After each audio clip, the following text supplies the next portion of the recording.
గంగపుత్రుల ఉపాధికి భంగం కలిగించేలా మంత్రి వాకిటి శ్రీహరి వ్యవహరిస్తున్నారని గంగపుత్ర చైతన్య సమితి తీవ్ర ఆరోపణలు చేసింది.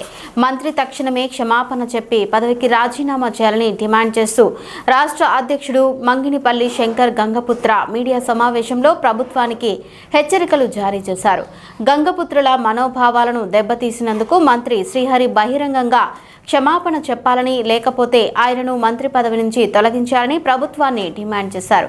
తమ డిమాండ్లను ప్రభుత్వం పట్టించుకోకపోతే దశల వారీగా ఉద్యమాన్ని ఉధృతం చేస్తామని హెచ్చరించారు.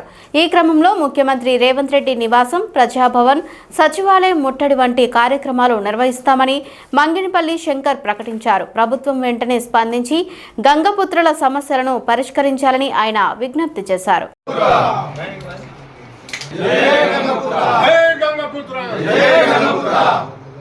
గంగపుత్రుల ఐక్యత, గంగపుత్రుల ఐక్యత, జై గంగపుత్ర, జై గంగపుత్ర. వాకిటి శ్రీహరిని వెంటనే, వాకిటి శ్రీహరిని వెంటనే, వాకిటి శ్రీహరిని వెంటనే సాధిస్తాం, సాధిస్తాం, సాధిస్తాం.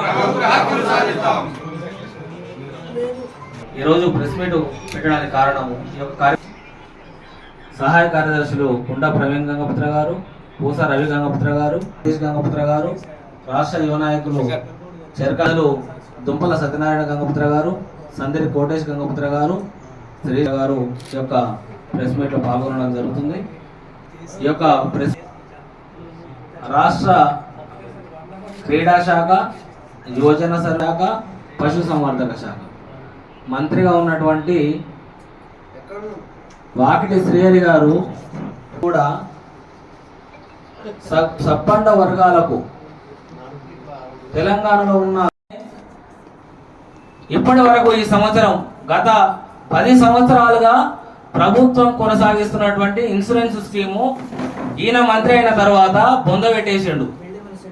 ఈసారి 4 లక్షల మందికి ఇన్సూరెన్సులు ప్రీమియం కట్టాల్సిన చోట 1 రూపాయి కూడా విధించలే.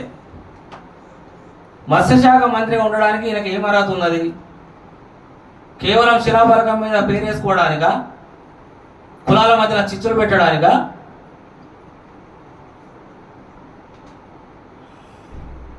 ఇంకా కుట్రపూరితంగా వ్యవహరిస్తూ గత ప్రభుత్వంలో వచ్చినటువంటి జీవోల పైన ఎక్స్పర్ట్ కమిటీ నివేదికలు తెప్పించుకొని ఎక్కడైతే గంగపుత్ర సొసైటీలు, ప్యూర్ సొసైటీలు ఉన్నాయో, ఎక్కడైతే సొసైటీలు కేవలం సంప్రదాయ మత్స్యకారులు గత 62 సంవత్సరాలుగా కొనసాగించుకుంటున్నారో వాళ్ళ సొసైటీలకు వీళ్ళ కులాన్ని చొప్పించడానికి అధికారులని మీకు ప్రమోషన్లు ఇస్తా, మా కులపోలకు సభ్యత్వాలు ఇవ్వాలి, గంగపుత్ర సొసైటీలను విడదీసి మా కులపోలకు సొసైటీలు చేయాలి అని ప్రలోభాలకు గురి చేసి, బెదిరింపులకు గురి చేసి మా గంగపుత్రులని పుట్టగొట్టడానికి పూర్తి స్థాయిలో కుట్ర పన్నుతున్నాడు. ఇటువంటి మంత్రి ఉన్నట్టయితే మాకు రక్షణ లేదు. మా కులవృత్తి ఇప్పటికే 70% పైన దోపిడీ చేసినాడు. ఇంకా కూడా పూర్తిగా కూడా అన్యక్రాంతం చేసే కుట్ర చేస్తున్నాడు. ఈ మత్స్యశాఖలో మా కులంని కనుమరుగు చేసే కుట్ర చేస్తున్నాడు. కాబట్టి ఎట్టి పరిస్థితుల్లో కూడా వాకిటి శ్రీహరిని మంత్రి పదవి నుంచి తొలగించాల్సిందే. తొలగించని పక్షంలో ఖచ్చితంగా గత ప్రభుత్వంలో తలసాని శ్రీనివాస్ యాదవ్కు పట్టిన గతే మళ్ళా వాకిటి శ్రీహరి కూడా పడుతుంది. గత ప్రభుత్వంలో 21లో ఇదే విధంగా తలసాని శ్రీనివాస్ యాదవ్ కుట్రలు పనితే రోడ్ల మీదకి ఎక్కి మనతో సారీ చెప్పించుకున్నాం. ఆ పరిస్థితి వాకిటి శ్రీహరికి రావద్దు అంటే వాకిటి శ్రీహరి ఉన్నటువంటి ప్రభుత్వము కాంగ్రెస్ ప్రభుత్వం రేవంత్ రెడ్డి నాయకత్వంలో ఉన్నది.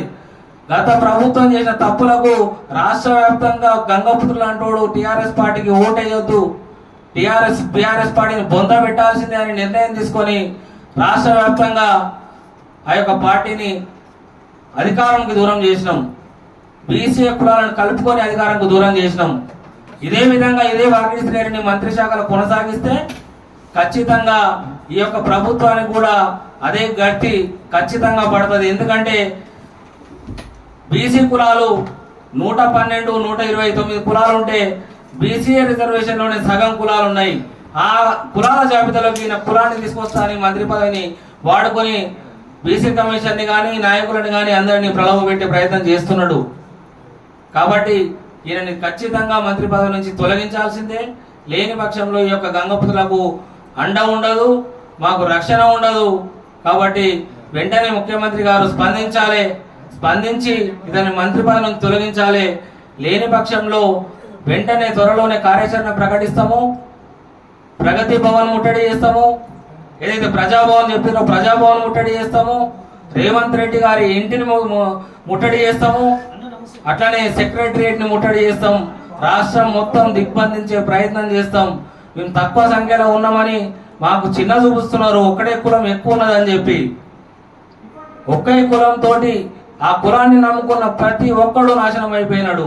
రిజర్వేషన్ కలిపినటువంటి నాటి ముఖ్యమంత్రి వైఎస్ రాజశేఖర రెడ్డి కనుమరుగైపోయినాడు. అదే కులానికి ఒత్తాసు పలికి గత పాలనలో గత ప్రభుత్వంలో గంగపుత్రులకు అన్యాయం చేసే 3-4 జీవోలు తెచ్చినటువంటి కేసీఆర్ ప్రభుత్వం కోల్పోయింది. ఇవాళ రేపు భవిష్యత్తులో అధికారులకు వస్తుందని కూడా గ్యారంటీ లేదు.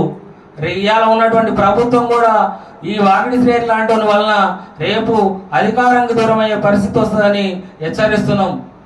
ఖచ్చితంగా అతన్ని మంత్రి పదవి నుంచి తొలగించాల్సిందే. లేని పక్షంలో రాష్ట్ర వ్యాప్త ఉద్యమాలకు తెరదీస్తాం.